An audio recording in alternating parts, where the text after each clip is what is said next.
If you're in the mood for something tropical, you should definitely try our Passionfruit Collins. The flavour profile of this cocktail is sweet, it has a hint of sourness, but it is a twist on a Tom Collins. So the ingredients are 4 Pillars rare dried gin, Chinola passion fruit gin that has real passion fruits through their liqueur, lemon juice, and a touch of soda water.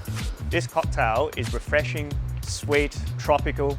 It's all of the above. You have a little bit of tartness from the lemon juice and the passion fruit, the sweetness and the tartness of the passion fruit and lemon juice working together. So first off, you want to start with your liqueurs into a tall glass. So that's your 30 mils of rare dried gin, 30 mils of your Chinola passion fruit, also a touch of sugar syrup, depending on how sweet you'd like it. I don't like mine too sweet, so I put in about 5 to 10 mils.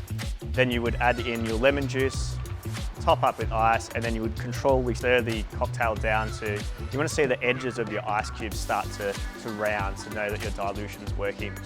And then you want to just a touch of soda water to finish it off, and a bit of lemon, or if you really want to go the full passion fruit, use passion fruit as a garnish as well.